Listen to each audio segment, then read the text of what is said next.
namumuhay sa ekonomiya ng Pilipinas. Tungkol tinatawag tayo mga bagong bayani ng Pilipinas. Subalit, kinukurakot naman nila ang ating punto at pinagamit nila sa Manila pagkatagibang. Kaya ang aking hiling, para pinagpakuloy natin ito, umupo tayo lahat. Ayan! Umupo na tayo! Ayaw yung sinabi ng mamaya sa Vice President ng isang Duterte. Pero bago na lahat, ipagpapatuloy ni Attorney Vic Rodriguez ang kanyang naundot na mga salita kanina. Maraming salamat po ulit.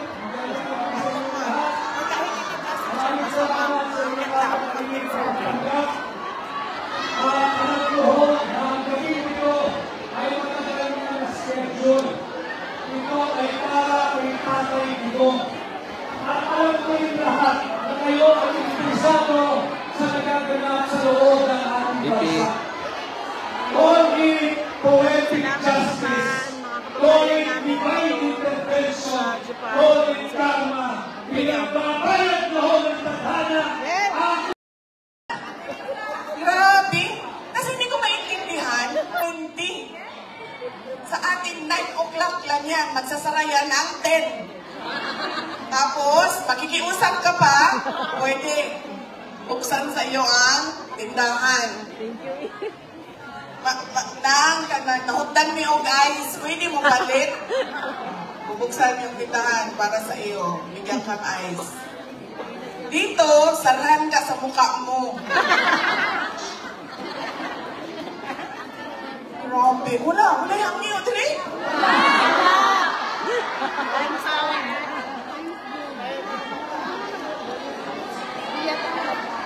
Wala yung inaming buhay, dili, ma'am?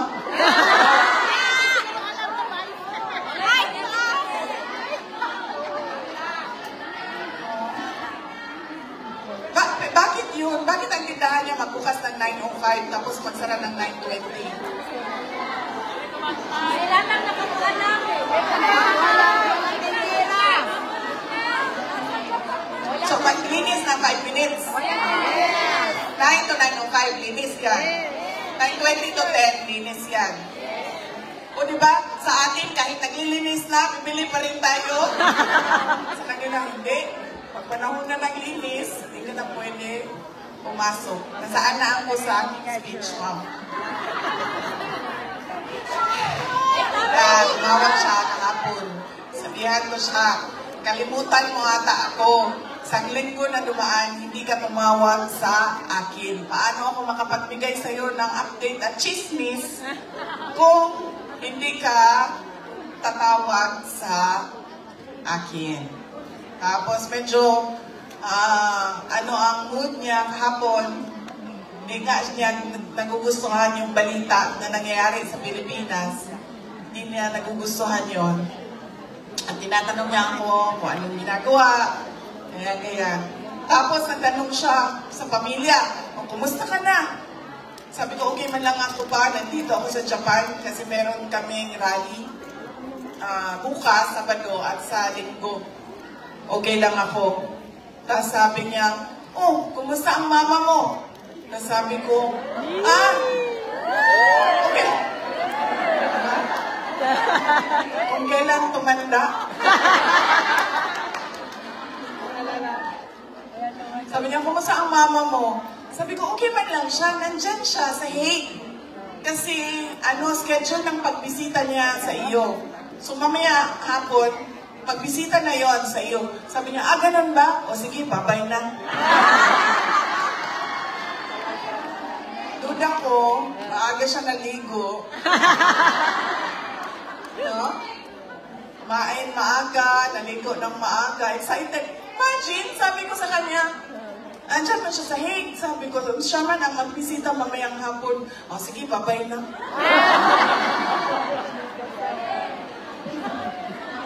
Mga tigulang kiringking.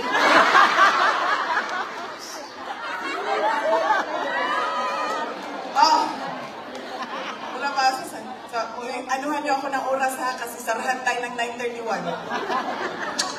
Warningan niyo ako. Oh, anong oras tayo magsimula sa picture taking? Ayun na? Hindi pa ako tapos ayun yung pag-usapan si BBM? Gusto! Ayun na? Uy, picture lang may gano'n ninyo rin. So man, uy, natin trabaho ba? Ang trabaho nato, ayuso na nga to ang nasod. May trabaho tayo, ang trabaho natin, ayusin ang bayan natin. Bakit kayo pa-picture na kaagad?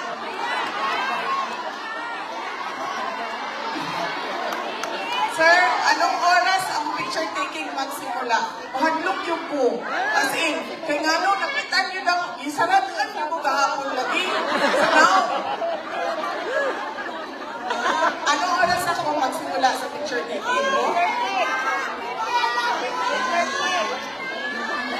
Anong oras magsimula ang picture taking? Ha? Ay, ngayon na? Oo, di ay. Sa oras naman di ay.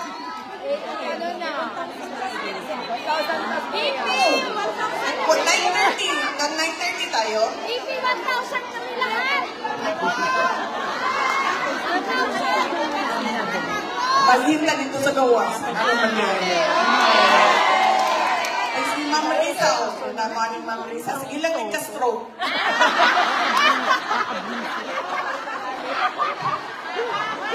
Masarap ganin, ni karon sa lahat, ni BBM. So, ano, Ma'am? Pwede kayo sa gawas na lang mag-picture para. Nene! Palayaso rin namin.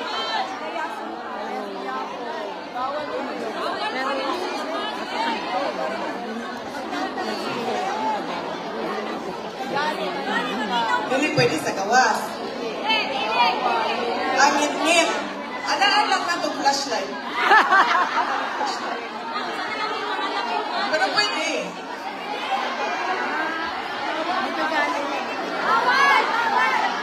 Hindi ko ni Ma'am Risa, istoryaho daw si Katingkisan. Manangin daw kay Katingkisan. Di ba, wala naman tayo programa. Picture na lang, ma'am. O, naman. Hindi na natin may sayakon sa paglalis kung sa oras na mag... Hindi na mo ganahan kay PRD? Oh, sige. Paspasan lang na ako, ha? Update sa iyang kaso na may mga defile ang abogado. Ang abogado nag-file na og jurisdiction. Nagaingon ang abogado, wala may jurisdiction. Kaya nagsugod ang inyong investigasyon, duha na katuig ang nila... Ay, sorry. Ano kaya?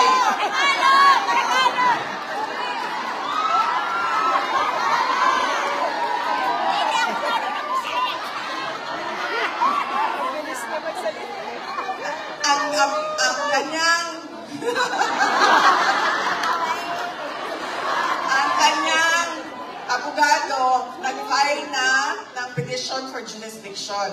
Sinasabi ng kanyang abogado na wala na kayong jurisdiction sa kaso na ito.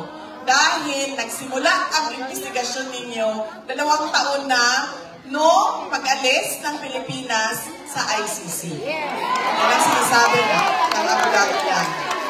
At maraming legal experts at meron siyang kinuhang legal expert din na nagsasabi na tama nga, hindi na kayo pwedeng mag-imbestiga dahil tapos na yung 1 year period na pwede kayong mag-imbestiga after withdrawal. Ayaw ko alam.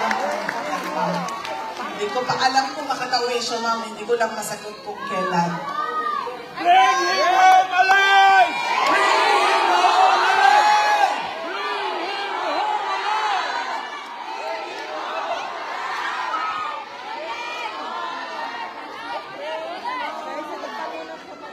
Pangalawa, na final ng abogado ay yung interim release. Ang kailangan kasi sa interim release ay yung third country o yung bansa na tatanggap kay Pangulong Duterte.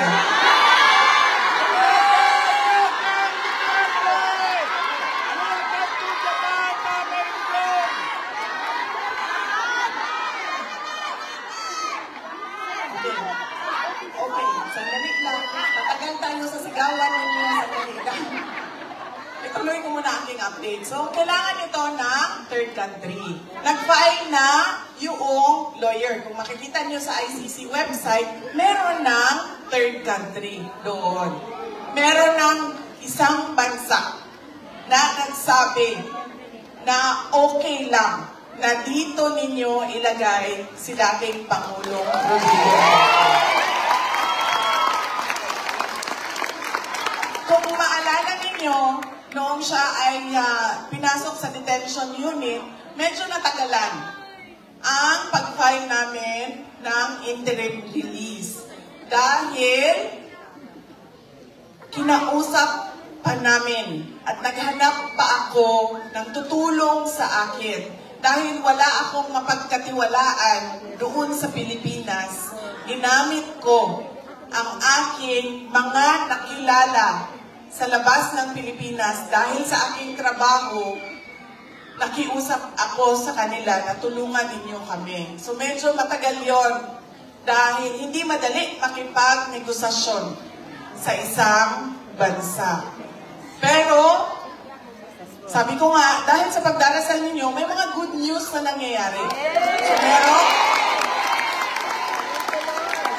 merong isang bansa na nagsabi, sige, okay lang, dito ninyo siya dalhin.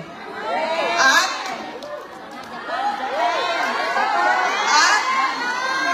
masasabi ko, hindi Japan. Hindi ko masabi sa inyo kung saan, pero pwede kong sabihin, hindi siya sa Japan. Tapos, ayun, so yan ay pending. Nandoon na lahat ng papeles, dokumento, lahat. Pinasok na namin sa ICC. Ano ba ang sinasabi ng prosecutor? Sabi ng prosecutor, yes sir. Sabi, oh yes sir, pero kailangan kasi tanggapin siya noong bansa. Hindi pwede, basta na lang siya papasok doon sa bansa na yun. Ano ba ang sinasabi ng prosecutor? Kung nakikita nyo, kumontra sila sa interim release. Sabi nila, hindi pwede yan kasi ang dami niyang kaibigan sa buong mundo. Ang laki ng network ng supporters niya. Yan ang sinasabi ng prosecutor. Kaya hindi daw pwede. Pangalawa, yung pamilya niya, hindi nila tinatanggap yung pagkuha ng ICC o pag-detain ng ICC kay dating Pangulong Rodrigo Duterte. Lagi nilang sinasabi ay kinidnap siya. Yun naman ang katotohanan. Nakita niyo yun sa opening statement ng abogado ni dating Pangulong Rodrigo Duterte, CES Medialdea. Sa first hearing pa lang, sinabi na namin, kidnapping ang tawag sa batas, extraordinary rendition. Inuulit ko lang kung ano yung nasabi na. Kaya hindi pwede sabihin ng prosecutor na dahil kay Inday Sara ay hindi namin papalabasin ang kanyang ama. In fact, dapat nga nila yan ibigay si Pangulong Duterte sa akin. Kasi para mapanigurado ko na siya ay a-attend at mag-cooperate sa kaso. Dahil mahirap siyang i-engage kung siya ay nandoon sa loob. Bakit hindi pwede ibigay ang interim release? Tatlo yan. Unang-una, pwede siyang lumayas. Alam na natin na hindi siya lalayas. Kasi lagi niya sinasabi, gusto ko umuwi ng Davao. Gusto ko mamatay sa Pilipinas. So, ibig sabihin, alam natin kung saan siya hanapin. Hindi yan pupunta ng Africa, ng Antarctica, ng West Philippine Sea. Pupunta yan ng Davao. Pagpapalibing yan sa Davao. Pangalawa, sinasabi nila, ay posibleng mag-threaten ng witnesses. Buhay na buhay si Trillanes, buhay na buhay si De Lima, buhay na buhay lahat na ma'am. Buhay na buhay lahat ng buhaya. Sandali. Sinasabi ko sa inyo, hindi na bukas. Dahil bukas sa Davao City, ay meron kaming lechon na buhaya. Wow! Promise. Kanina lang ay tumawag ang Crocodile Park. At sinabi nila sa akin, bibigyan namin ang prayer rally ng lechon na buhaya. Oh, hindi lang yan. Sabi ng kaibigan ko na merong bakery, sabi na, Inday Sara, akong bahala sa cake mo na buhaya. Gano'ng kahaba yung cake? 3 meters? 4 meters. Buhaya. Pagpiestahan namin ang mga buhaya. Ano pa yun, ma'am? Saan ako? Pwede siya mag-threaten ng witnesses. At ang huli ay pwede siya, kalimutan ko na naman. Ano huli? Buhaya! Buhaya! Ipatuloy ang paggawa ng krimen puno. Nakita naman natin na hindi na mayor ng Davao City si dating Pangulong Duterte. Ano ba sinasabi niya? Sabi niya, hindi ko magawa ang trabaho ko kung nandito ako. Hindi makatarungan para sa mga tiga-syudad ng Davao kung ang mayor nila ay nasa loob ng detention unit at may kaso na hinaharap sa ICC. So sabi niya, pumayak na lang yan kapag nasagot na at natapos na ang ICC ko na kaso. So yan yung mga tatlong bagay na pwede mo hindi ibigay ang interim release. Pero sa kaso ni dating Pangulong Duterte, wala ito lahat. Kaya nakikita ninyo, wala nang basihan sa batas ang oposisyon ng prosecution. Ang basihan niya, newspaper clippings, kung anong sinabi nito, anong sinabi niyan, ganun na lang ang basihan niya. Yan ang interim release. Ang huli ay nagsasabi ang abogado. Tingnan muna natin kung pwede pa bang mag-trial ang tao na ito. Meron kaming mga expert, ilabas natin ang expert, interviewin ninyo ang mga expert kung pwede pa bang mag-trial ang tao na ito. Yan ang tatlo na mga papel o dokumento na nasa loob ng ICC na hanggang ngayon hindi pa inaaksyonan. Na sinasabi natin, ibigay nyo yung interim release. Bakit? Wala kayong confirmation of charges, wala kayong trial date. Anong ginagawa ng tao na yan sa loob? 80 years old. Alam niyo ba, bago lang nagka-problema yung kapatid ko si Veronica. Kasi si Veronica yung nag-aalaga sa kanya. Ako yung nagpapagalit sa kanya. Pag mga chismis, ganyan, mga kung ano-anong pangpagalit, ako yun. Pangangailangan niya, gupit ng buhok, yung kanyang pagpapatina, paggupit ng kuko, yan kay Veronica lahat.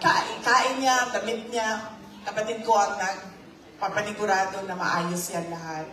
So ito lang, tagal niya naasikaso ang paggupit ng kuko. Kasi, magpapaschedule si Veronica, darating ang magkupit ng kuko, pagdating doon, ayaw niya magpagkupit ng kuko. Tapos, malalaman ni Veronica dahil magre-reklamo siya. Mayroon kasi siyang manicurista na simula 1990s hanggang ngayon, yun pa rin ang kanyang manicurista. So, wala siyang tiwala sa iba. Sinasabi niya kay Veronica, baka masugatan ako. Pag masugatan ako, sabi niya, hindi niya daw gusto yung sakit dito sa gilid ba? Doon. Pati doon sa paa. So, nagpa-schedule ulit. Pagdating no nail technician, ayaw na naman niya magpa-kupit.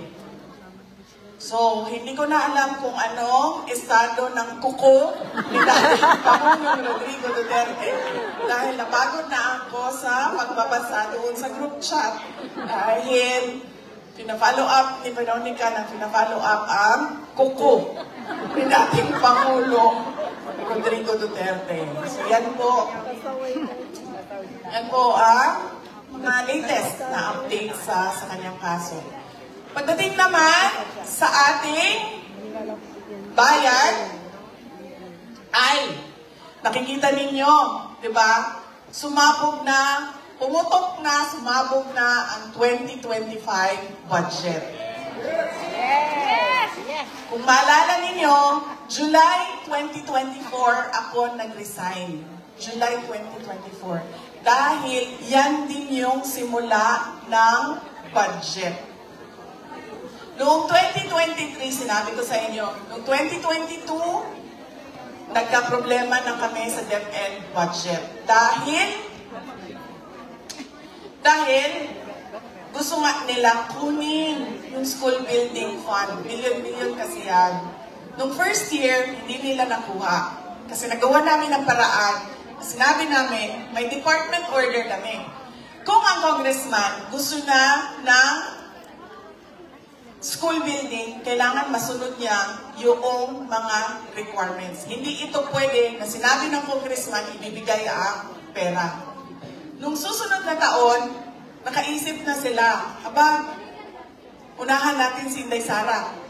Paghati-hatian natin ang school building, nakakuha ka, wala. Buti, wala. Paghati-hatian natin ang school building program. Ilista natin kung anong mga distrito i-attach natin sa budget ng DepEd. Pagdating namin sa Senado, tinanong kami ng mga senador, sa inyo ba yung listahan? Sabi namin hindi. So umasa kami na pagdating sa BICAM ay maaayos yung budget ng DepEd. Pero walang nangyari. Nandun pa rin ang listahan. Doon ko na nalaman na walang BICAM na nangyari. Sila-sila na lang yung naglilista ng project. Sila-sila na lang din yung nag-approve ng project. July 2024, nandun na ako sa punto na inaatake ako ni Lisa Marcos. Nagpa-interview siya. Naatake nila. Sorry. Ma'am, mas maganda naman ang mga penguin kaysa sa kanya.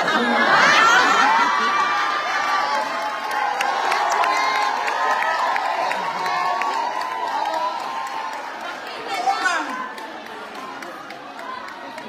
parang na-insulto ang penguin. Sabi ng penguin, bakit ako? Bakit ako tapos sumingin ng penguin sa salamin? Hindi eh. Hindi talaga. Mas pangit siya.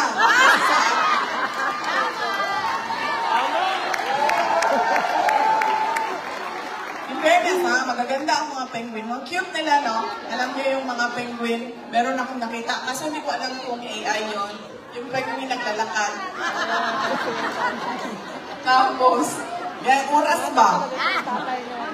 Penguin naglalakad. Tapos nasundan niya yung tao. Tapos nagsunod lang siya sa tao. Kung hindi tumabi yung tao, hindi din naglakad yung penguin. So, saan ako, ma'am? Ikaw kasi. Huwag mo ako lituhin. Pag nilito mo ako, tatagal tayo nito. Tatagal ang picture nila, sinasakutahin mo yung kasama mo sa likod. Oh, yan. Asa na? Oh, so, nagka-interview siya, diba? Sinasabi niya, she crossed the line. Underground, tinitira na nila ako. Ito na, 2024, budget na. Sabi sa akin, pirmahan mo yung budget ng DepEd. Sabi ko, ano bang mangyayari? Tulad ba ng last year? Kasi masakit talaga sa loob ko yung nangyari last year, ha? Sabi ko, bawal yun. Pero, tinuloy-tuloy para lang hindi maaberya ang budget ng DepEd. Sabi, oo, ganun pa rin. Kukunin daw nila lahat ng school building program. Sabi ko, ayoko na. Sabi ko, ito lang yung ibibigay ko dyan eh, yung pirma ko.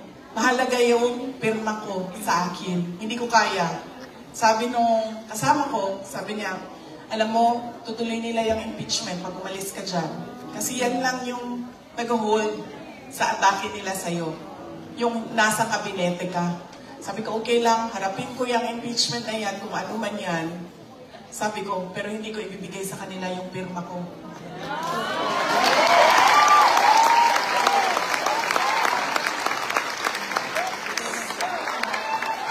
So, sumabog nga ang 2025 budget. Pagsabog ng 2025 budget, yun ang sabi ni Dr. Richard Mata. Yung divine intervention. Sabi ko talaga sa Diyos, thank you Lord, pinaresign mo ako. Kasi kung hindi, nandun din ang pirma ko at alam ko na paghahati-hatian lang yon ng mga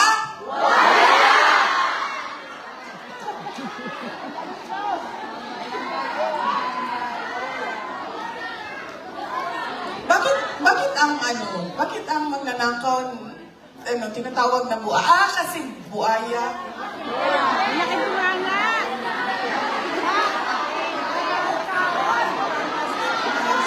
Sunggap. Pala yun.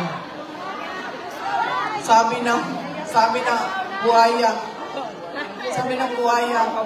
Ang ganda-ganda ko, ang pangit nila. Hindi ako papayag. Nakamukha ko si Zaldico.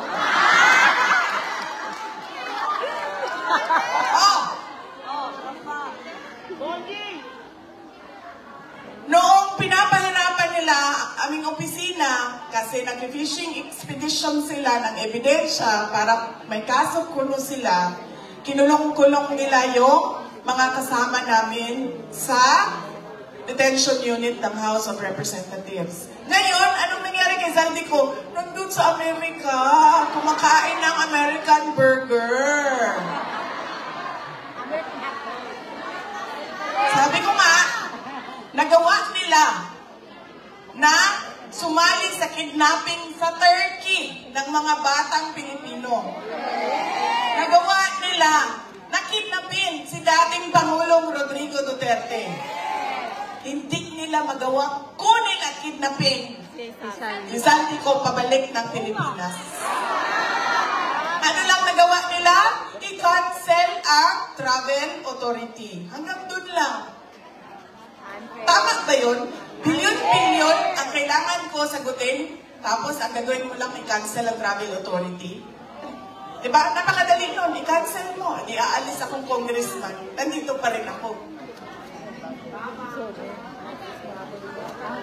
Oo. Sabi niya kanina, ibalik ang pera ng PhilHealth. So ngayon, inaamin mo na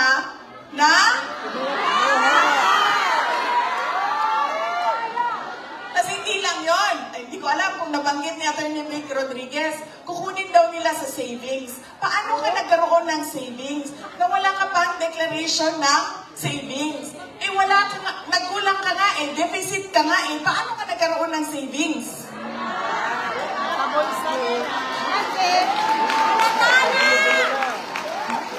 Non-stop ang pambubuto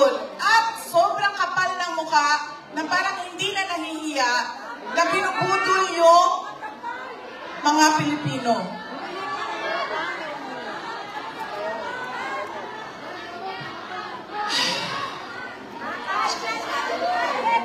Pairam ako ng cellphone ko.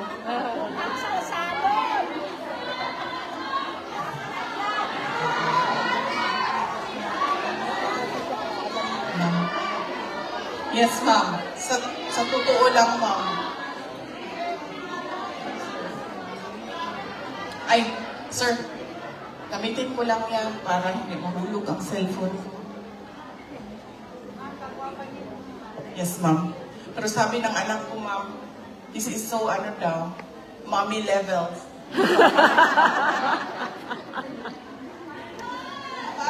Mga bata, ayaw nila ng ganito, no? Ayaw nila. Pinipilit ko. Lagyan mo yan ng tali ang cellphone mo kasi ilang beses na yan nahulog. Tapos isang beses nahulog. Oh, sinabi ko sa'yo, di ba? Lagyan mo ng tali ang cellphone mo. Tapos sabi sa akin, mga nanay lang ang naglalagay ng tali sa cellphone nila. Ikaw, pwede mo? Bakit?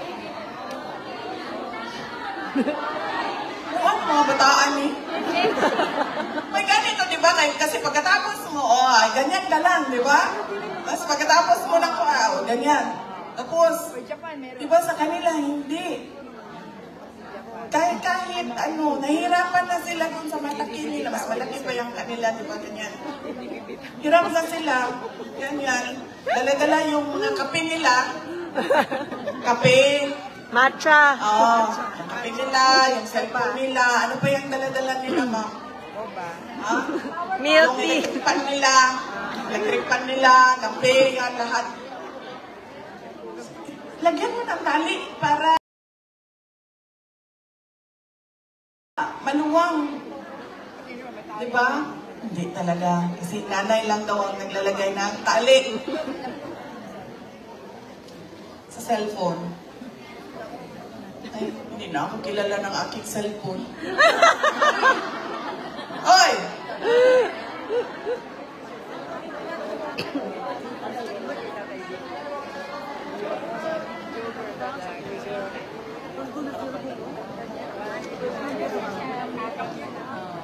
Diba, bago lang nag-birthday si BBM? Party. Hindi ma'am kay kung namo ganda ko yung regalo sa iya, ha? Wala na human. Wala na human ako regalo.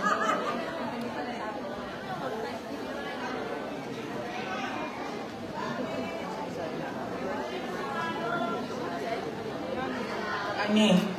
Ano ba?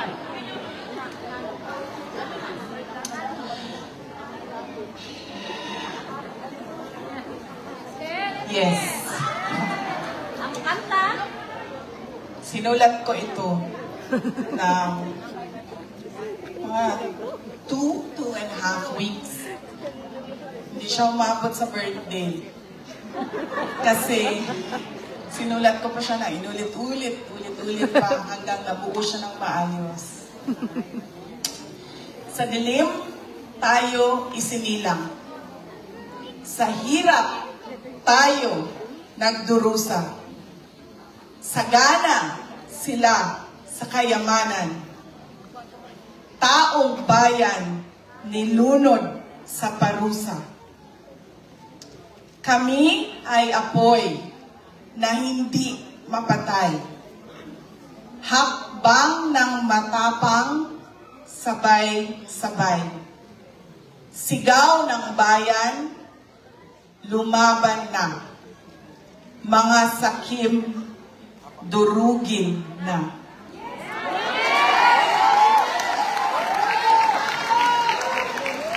Mga bulok na pangako, palasyong pinatong sa ating buto. Krimeng itinago sa kasinungalingan. Kalayaan natin ipinagpalit sa ginto. Kami ay apoy na hindi mapatay. Hakbang ng matapang, sabay-sabay.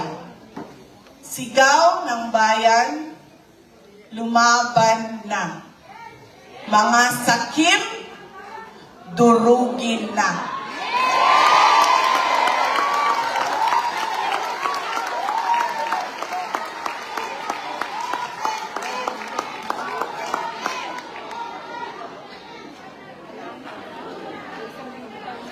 Sa dilim tayo isinilang. Sa hirap tayo nagdurusa. Sagana sila sa kayamanan, taong bayan, dinunod sa parusa. Kami ay apoy na hindi mapatay, hakbang ng matapang, sabay-sabay sigaw ng bayan, lumaban na. Mga sakim, durugin na. Mga bulok na pangako, palasyong ipinatong sa ating buto.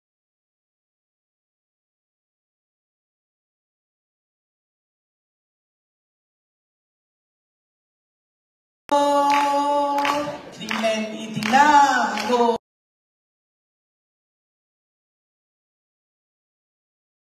Sa kasinungalingan, kalayaan natin pinagpalit sa ginto. Kami ay apoy na hindi mapatay, hakbang ng matapang, sabay-sabay sigaw ng bayan, lumaban na. Mga sakim, mapatay, hakbang ng matapang, sabay-sabay sigaw ng bayan, lumaban na. Mga sakim, durugin na.